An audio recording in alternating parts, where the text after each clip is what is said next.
Assalamualaikum warahmatullahi wabarakatuh. Sahabat beriman yang dirahmati Allah, selamat datang di lorong waktu sejarah, tempat kita mengambil pelajaran dari kejayaan dan keruntuhan bangsa-bangsa terdahulu.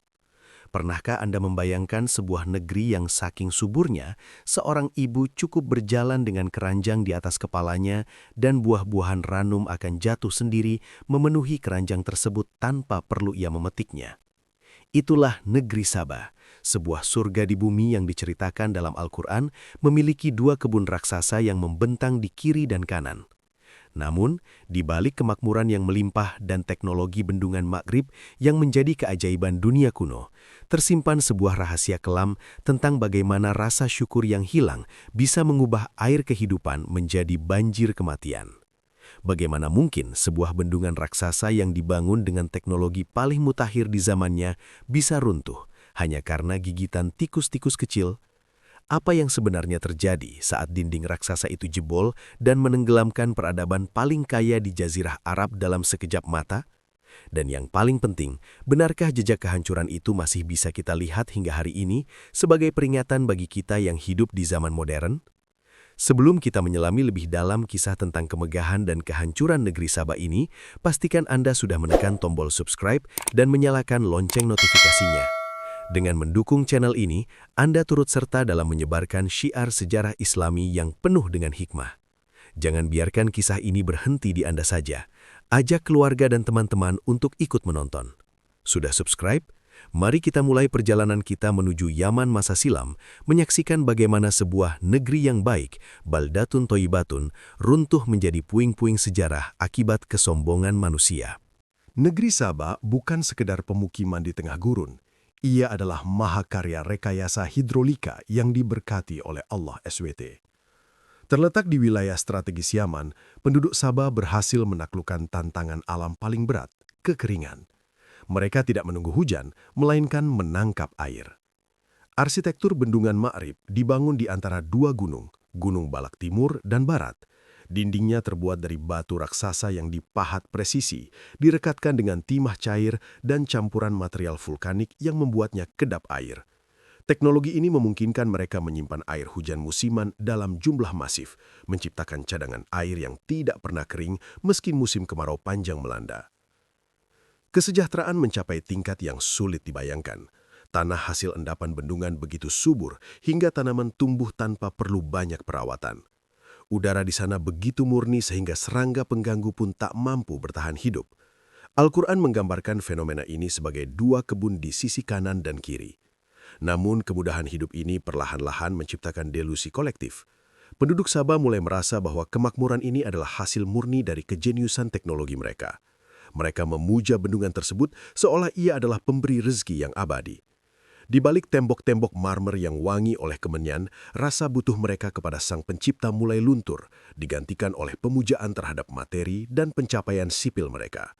Mereka mulai membangun menara-menara tinggi yang mencakar langit, seolah-olah ingin menunjukkan bahwa mereka telah menaklukkan alam sepenuhnya. Kekayaan Sabah tidak hanya berasal dari pertanian, tetapi juga perdagangan internasional yang sangat dominan.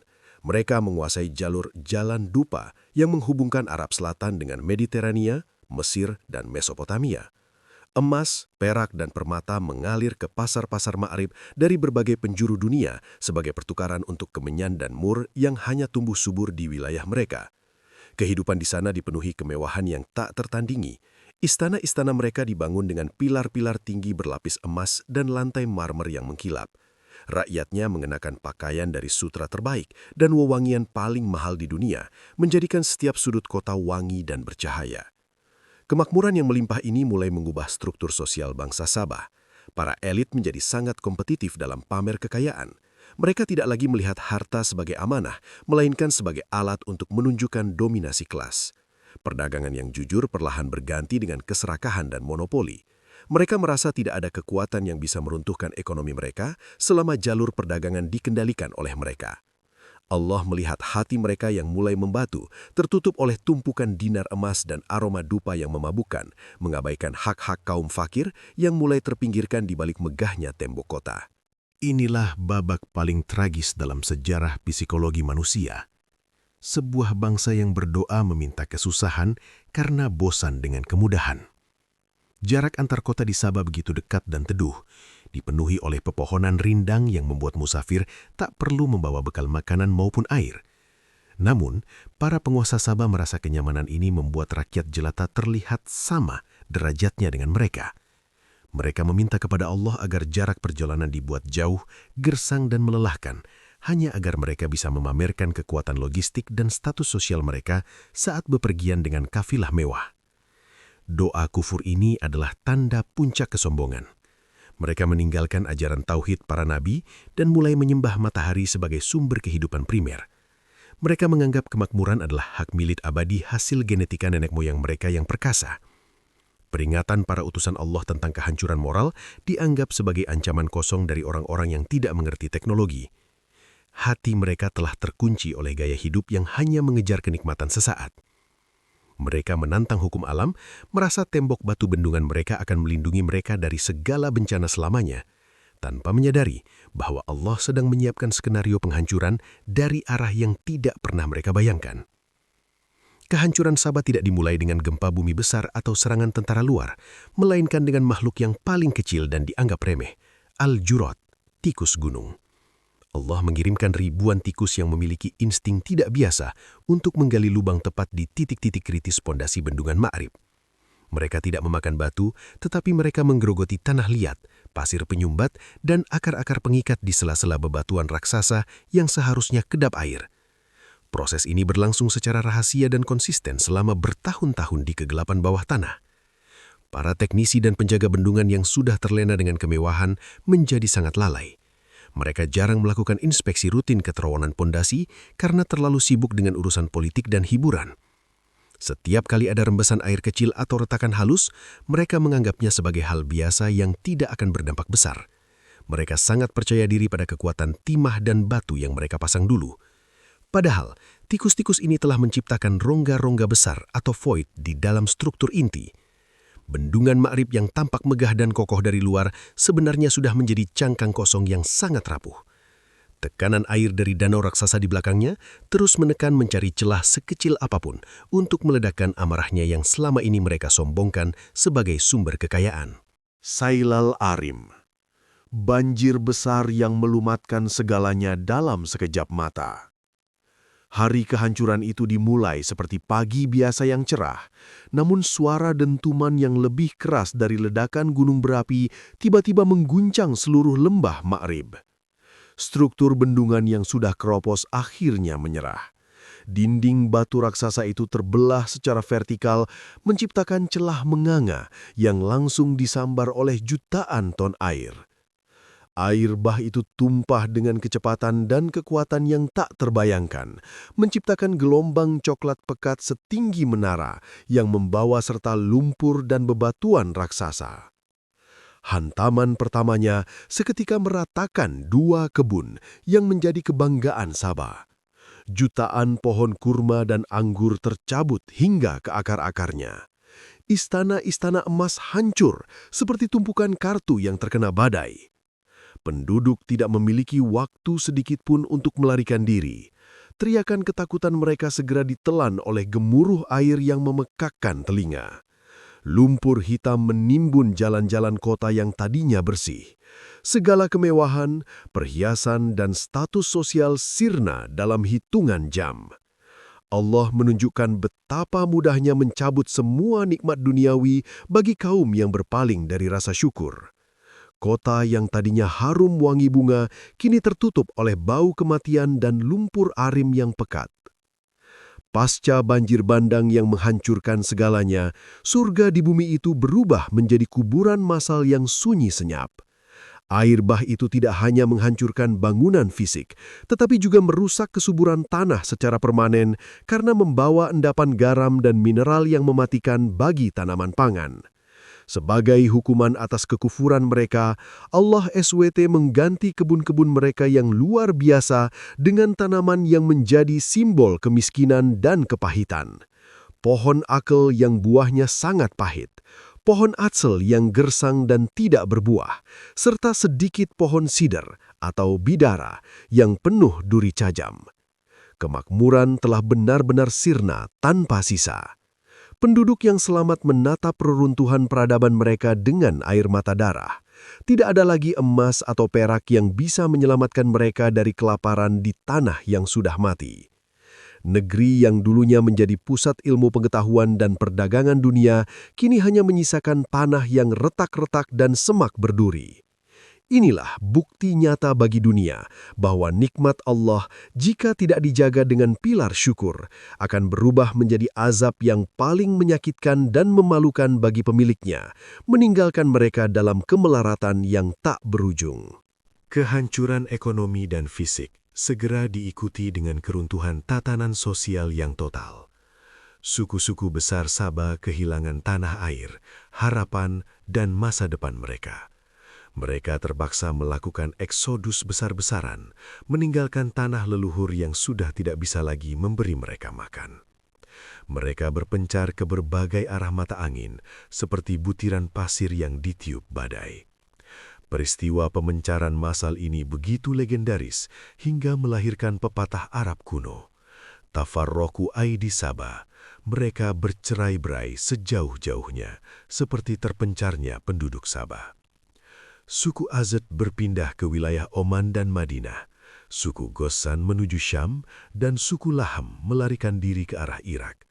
Mereka yang tadinya adalah penguasa sombong, kini menjadi pengungsi yang tidak memiliki harga diri, harus meminta perlindungan di tanah orang lain.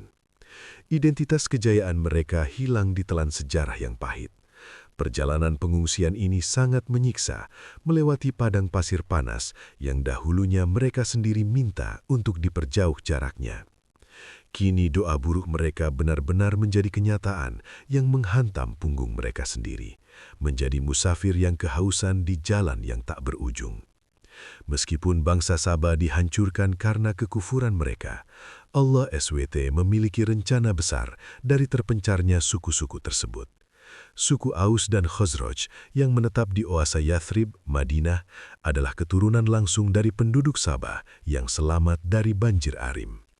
Berabad-abad kemudian, merekalah yang ditakdirkan Allah untuk menjadi kaum Ansor, para penolong agung bagi Nabi Muhammad SWT dan kaum Muhajirin. Ini adalah hikmah luar biasa yang melampaui logika manusia. Dari sejarah sebuah bangsa yang dihancurkan karena kesombongan, Allah melahirkan generasi baru yang memiliki karakteristik paling rendah hati, paling setia, dan paling tulus dalam menolong agama Allah. Allah seolah-olah mencuci noda masa lalu moyang mereka melalui keimanan dan pengorbanan anak cucunya. Sementara itu, keturunan Sabah di wilayah Ghassan membuktikan bahwa meskipun mereka mencoba membangun kerajaan baru di Syam, kemegahannya tidak akan pernah bisa menyamai Ma'rib asli yang telah terkubur di bawah lumpur sebagai peringatan bagi seluruh alam semesta. Hingga memasuki abad ke-21, sisa-sisa pilar besar bendungan Ma'rib masih bisa ditemukan berdiri tegak di wilayah Yaman. Para arkeolog modern dari berbagai belahan dunia takjub melihat ketebalan dinding batu dan kecanggihan sistem kanal yang mereka temukan di bawah timbunan pasir. Penemuan ini secara ilmiah membuktikan kebenaran narasi Al-Quran tentang keberadaan sistem irigasi yang sangat maju yang pernah ada ribuan tahun silam. Puing-puing itu memutih di bawah terik matahari, seolah-olah ingin berteriak kepada dunia modern tentang kejayaan yang berakhir tragis. Jejak arkeologi ini bukan sekedar objek penelitian, melainkan pengingat fisik bagi umat manusia bahwa sejarah yang diceritakan Ilahi adalah fakta nyata yang tak terbantahkan. Setiap bongkahan batu marmer yang ditemukan membawa pesan tentang batas-batas kekuatan materi manusia. Wisatawan dan peneliti yang berkunjung ke sana bisa merasakan aura kesunyian yang mencekam dari peradaban yang hilang. Ma'rib kini bukan lagi tentang surga dunia, melainkan museum terbuka tentang bahaya kesombongan manusia terhadap alam dan penciptanya. Sebuah monumen bisu yang membenarkan bahwa setiap bangsa ada ajalnya. Bab terakhir ini merangkum esensi terdalam dari seluruh tragedi besar bangsa Sabah. Kehancuran mereka bukan disebabkan oleh kegagalan teknologi atau bencana alam yang tidak disengaja, melainkan karena hilangnya jiwa syukur dari dalam hati mereka. Di zaman modern sekarang, manusia memiliki bendungan-bendungan baru dalam bentuk stabilitas ekonomi digital, kecerdasan buatan, dan pertahanan militer yang dianggap mustahil untuk runtuh. Namun sejarah Sabah mengajarkan bahwa makhluk terkecil pun tetap bisa meruntuhkan segalanya jika keberkahan Allah telah dicabut. Surga Sabah adalah peringatan keras bagi kita semua agar tidak pernah bosan dengan nikmat. Syukur bukanlah sekedar ucapan lisan, melainkan benteng terakhir yang menjaga peradaban dari kehancuran internal. Ketika sebuah bangsa berhenti bersyukur dan mulai mendewakan pencapaian teknologinya, saat itulah lonceng keruntuhan mereka mulai berbunyi. Mari kita jadikan kisah tragis Sabah sebagai kompas moral dalam hidup kita di tengah gemerlap dunia modern. Kejayaan sejati tidak terletak pada pilar emas yang tinggi, melainkan pada hati yang selalu merunduk, bersujud, dan mengakui bahwa segala yang dimiliki hanyalah titipan sementara dari Sang Maha Pemberi hidup. Setelah air Bah Arim benar-benar surut, negeri Sabah bukan lagi menjadi rumah, melainkan hamparan luka yang menganga. Bab ini mengisahkan penderitaan luar biasa para penyintas yang kini menjadi pengungsi di tanah mereka sendiri. Bayangkan, para bangsawan yang terbiasa tidur di atas sutra dan makan dari piring emas, kini harus berjalan kaki ribuan kilometer di atas pasir yang membara, memperebutkan setetes air yang dulu mereka buang-buang. Inilah fase pembersihan kesombongan, di mana status sosial hancur total. Para pengungsi ini melewati wilayah yang disebut Padang Tehe, sebuah gurun yang tak berbelas kasihan. Mereka yang dulu meminta agar jarak perjalanan diperpanjang, kini harus merangkak di jalanan yang benar-benar jauh tanpa ada satupun pohon peneduh yang tersisa. Kelaparan mulai memakan barisan pengungsi tersebut. Mereka terpaksa memakan tanaman berduri dan akar-akar pahit dari pohon akel yang tumbuh di bekas kebun mereka. Bab ini menggambarkan betapa mengerikannya ketika nikmat Allah dicabut secara total. Bukan hanya harta yang hilang, tapi rasa aman dan persaudaraan pun sirna. Mereka yang dulu sombong kini saling sikut hanya untuk bertahan hidup, membuktikan bahwa tanpa iman, manusia akan kembali menjadi makhluk yang liar saat tertimpa musibah. Di antara puing-puing bendungan Ma'rib yang hancur, terkubur prasasti-prasasti batu yang ditulis dengan aksara musnad, aksara kuno Sabah. Bab ini mengungkap sisi intelektual bangsa Sabah yang mencoba meninggalkan pesan terakhir bagi generasi mendatang. Para arkeolog menemukan bahwa di hari-hari terakhir sebelum bendungan runtuh, ada sekelompok kecil orang beriman yang mencoba mendokumentasikan peringatan para nabi di atas batu agar tidak hilang ditelan banjir. Prasasti ini menceritakan bagaimana mereka mendeteksi tanda-tanda kerusakan bendungan namun dibungkam oleh otoritas kerajaan. Ada pesan mendalam tentang keseimbangan alam yang mereka langgar. Bangsa Sabah bukan hanya sombong secara spiritual, tapi juga melakukan eksploitasi alam yang berlebihan tanpa memperhatikan ekosistem. Prasasti ini menjadi bukti bahwa mereka sebenarnya tahu kehancuran itu akan datang. Namun kecintaan pada dunia membuat mereka memilih untuk buta dan tuli. Bab ini mengeksplorasi penemuan-penemuan arkeologi yang menunjukkan bahwa peradaban mereka memiliki catatan astronomi dan matematika yang sangat rumit, yang sayangnya tidak mampu menyelamatkan mereka dari takdir Tuhan. Al-Quran secara spesifik menyebutkan bahwa Allah mengganti kebun mereka dengan pohon yang berbuah pahit dan sedikit pohon sider atau bidara. Bab ini mengupas makna simbolis dan ekologis dari penggantian tanaman tersebut. Mengapa sider? Pohon sider dikenal memiliki duri yang sangat tajam dan tumbuh di lahan yang sangat sulit. Bagi penduduk Sabah yang terbiasa dengan buah anggur yang manis dan lembut, kehadiran pohon sider yang berduri adalah tamparan nyata dari alam.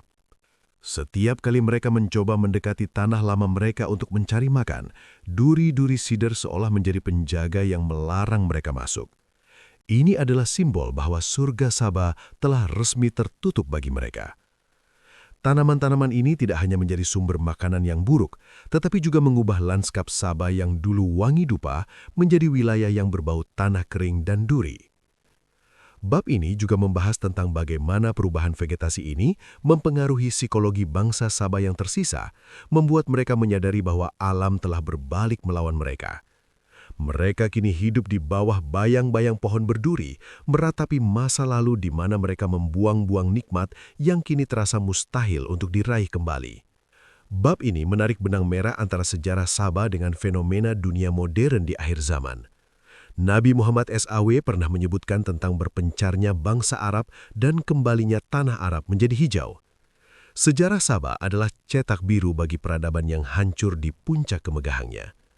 Kita kini hidup di zaman di mana teknologi bendungan, irigasi, dan rekayasa cuaca sudah jauh lebih canggih dari Sabah. Namun sifat kufur nikmat dan bosan dengan kemudahan muncul kembali dalam bentuk yang berbeda. Banyak ulama melihat bahwa perilaku manusia modern yang mendewakan teknologi dan mengabaikan hukum Tuhan sangat mirip dengan mentalitas penduduk Sabah sebelum banjir Arim. Bab ini membahas tentang bagaimana tanda-tanda banjir baru, baik berupa krisis moral, ekonomi maupun bencana alam global, mulai tampak di cakrawala. Sabah bukan sekedar cerita masa lalu, melainkan peringatan yang bergetar hingga ke masa depan. Jika bendungan batu bisa runtuh oleh tikus, maka bendungan sistem dunia saat ini pun bisa runtuh oleh hal-hal yang tak terduga. Bab ini menutup rangkaian kisah dengan refleksi kuat. Apakah kita akan menjadi pengulang sejarah Sabah? Atau kita akan menjadi kaum yang belajar sebelum bendungan kita sendiri runtuh? Sahabat beriman, melalui 14 bab yang kita lalui, kita tidak hanya belajar tentang sejarah, kita belajar tentang diri kita sendiri. Kisah Sabah adalah sebuah pengingat bahwa tidak ada yang abadi kecuali ridho Allah SWT. Emas bisa berubah menjadi debu, dan air kehidupan bisa berubah menjadi badai kehancuran dalam sekejap mata. Syukur adalah satu-satunya benteng yang akan menjaga nikmat kita agar tetap berkah dan berkelanjutan.